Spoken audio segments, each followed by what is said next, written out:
உலகநாதன் அதிராமடத்தை அடுத்த சுந்தரநாயகிபுரம் என்ற கிராமத்தை சேர்ந்தவர்.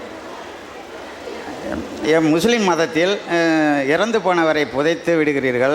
மறுமை என்ற பெயரில் வரும்போது உயிர் கலப்பி உயிரெழுப்பி கேள்விகள் கேட்டு நன்மை தீன்மைக்கு கூலி கொடுப்போம், தண்டிக்கப்படுகிறோம் என்று சொல்லப்படுகிறது. அது எந்த மதத்தில் உண்மை? இந்து மதத்தில் பிணத்தை எரித்து விடுகிறோம். எங்களுக்கு எப்படி இது உண்மைப்படாது என்பதை நான் கேட்கிறேன். அவர் என்ன கேட்குறாருன்னா, முஸ்லீம் மதத்தில் உள்ள ஒரு நம்பிக்கையை பற்றி கேட்குறார். என்ன நம்பிக்கை? இப்போ நம்மெல்லாம் இறந்து போயிடுறோம்ல, இறந்து போன பிறகு இஸ்லாமிய நம்பிக்கைப்படி எல்லாரையும் கடவுள் திரும்ப உயிர் கொடுத்து எழுப்புவார். உலகத்தில் அழித்த பிறகு முதல் மனிதர் ஆதாமில் இருந்து அழியும் போது இருந்தாங்களே அத்தனை பேரையும் கடவுள் திரும்ப உயிர் கொடுத்து எழுப்புவார். எழுப்பி நம்ம அந்த உலகத்து நல்லது செஞ்சோம்னா சொர்க்கத்தை கொடுப்பாரு, உலகத்தில் ஒழுங்காக நடக்கலைன்னா அதுக்கு தண்டனை கொடுப்பாருன்னு சொல்லி இஸ்லாத்தில் நம்புகிறோம். அவங்க என்ன கேட்குறாங்கன்னு கேட்டால், நம்ம புதைச்சி போடுறீங்க, புதைச்சி மண்ணோட மண்ணாக மக்கியவர் போயிடுறாரு, அதை விட நாங்கள் எரிச்சு போடுறோம். இந்துக்களாகிய நாங்கள் என்ன பண்ணிடுறோம்? எரித்து சாம்பலாக்கி கடலில் கரைச்சி விட்டு போடுறோம். அப்புறம் எப்படி திருப்பி எழுப்புறது? திரும்ப எழுப்புவார்னு சொன்னால் ஏதாவது விஷயம் மெட்டீரியல் இருந்தால் தானே எழுப்ப முடியும். எல்லாம் தான் கரைச்சி சாம்பலாக்கி விட்டோமே. அப்போ மண்ணோடு மண்ணாக மக்கி போன ஒரு ஆள் அல்லது சாம்பலாகி போய் தண்ணியோடு தண்ணியாக கரைஞ்சி போய் விட்ட ஒரு ஆள் திரும்ப எப்படி கடவுளால் எழுப்பப்படுவார் அப்படின்றத அவங்க கேட்குறாங்க.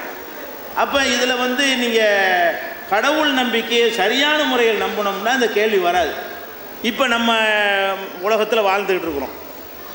நம்ம ஒரு 50 வருஷத்துக்கு முன்னாடி, ஒரு 60 வருஷத்துக்கு முன்னாடி, ஒரு 70 வருஷத்தை வச்சுக்கிறோமே, அநேகமாக 70 வயசு 80 வயசு ஆளுங்க இருப்பீங்க. அப்போ 80 வருஷத்துக்கு 100 வருஷத்தை வச்சுக்கிடுவோம். 100 வருஷத்துக்கு முன்னாடி நீங்கள் யாராவது இருந்தீங்களா?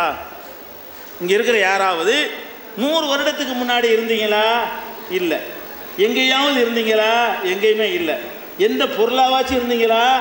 எந்த பொருளாகவும் நீங்கள் இருக்கல. 100 வருஷத்துக்கு முன்னாடி நீங்கள் சாம்பலாகவோ மண்ணாகவோ மரமாகவோ மண்ணாங்கட்டியாகவோ ஒன்றாகவும் நீங்கள் இருக்கவே இல்லை.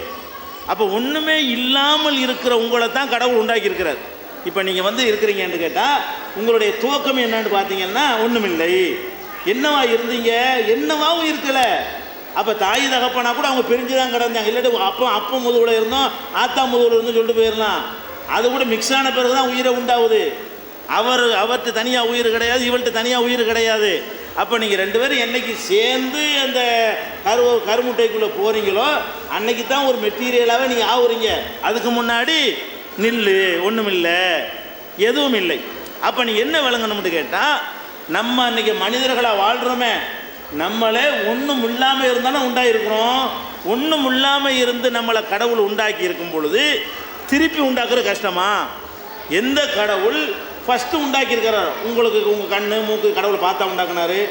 எதுவுமே உங்கள்கிட்ட இருக்கவில்லை. எதுவுமே இல்லாமல் இருந்து கூட அம்புட்டு பேரையும் பாருங்கள், ஒவ்வொருத்தருக்கும் ஒரு மாதிரியான மூக்கு, ஒவ்வொருத்தருக்கும் ஒரு மாதிரியான கண், ஒவ்வொருத்தருக்கும் ஒரு மாதிரியான வாய், ஒவ்வொருத்தருக்கும் ஒரு மாதிரியான காது, எல்லாம் வித்தியாசப்பட போய் தான் அவர் இவருன்னு வேறுபடுத்துகிறோம்.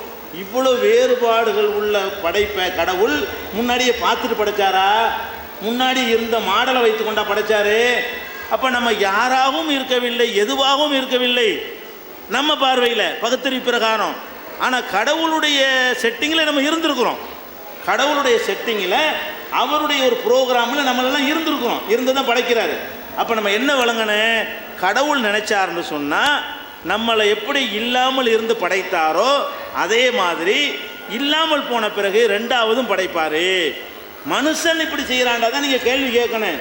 இதை யார் செய்வான்னு நம்ம சொல்கிறோம்? கடவுள் செய்வார்னு சொல்கிறோம். கடவுளுடைய ஆற்றலை பற்றி சரியாக விளங்கி வச்சுருந்தோமே, ஆனால் இதுதான் கஷ்டம். எது கஷ்டம்? ஃபஸ்ட் டைம் படைக்கிறதான கஷ்டம். எப்போதுமே இந்த மைக் இருக்குதுன்னா இதை முத கண்டுபிடிக்கிறது எப்போவுமே கஷ்டம்ங்க. 2வது தயாரிக்க சொன்னால் ஈஸியாக செஞ்சுட்டு போயிடுவான். உருட்டி வச்சு செஞ்சுட்டு மிஷின் போட்டு தயாரிச்சுட்டு போயிடலாம். முதல்ல இதை கண்டுபிடிக்க எவ்வளோ கஷ்டப்படணும். அப்போ நம்மளை இப்போ படைச்சி வச்சுருக்கார கடவுள், இதுதான் கஷ்டமான வேலை. இப்போ பார்த்தாச்சு யார் எப்படின்னு பார்த்தாச்சுங்க. 2வது படைக்கிற லேஸு.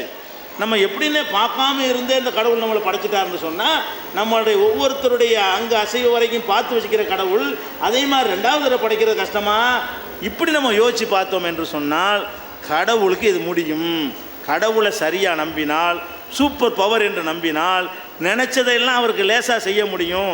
இந்த அண்ட சராசரங்களை படைச்சிருக்கிறார அதோடு ஒப்பிட்டு பார்த்தா நம்மளாம் ஒரு பெரிய விஷயமா அப்படி நினச்சி பார்த்தோம் என்று சொன்னால், உங்களை எரித்து சாம்பலாகவே நீ ஆக்கி விட்டாலும் சரி, சிங்கம் புலி அடித்து தின்றுட்டு போனாலும் சரி, அதுக்குள்ளேயும் உங்களை என்ன செய்வார் கடவுள் நினச்சாருன்னா உண்டாக்கிடுவார். அப்படி நம்புற பெரிய விஷயம் கிடையாது.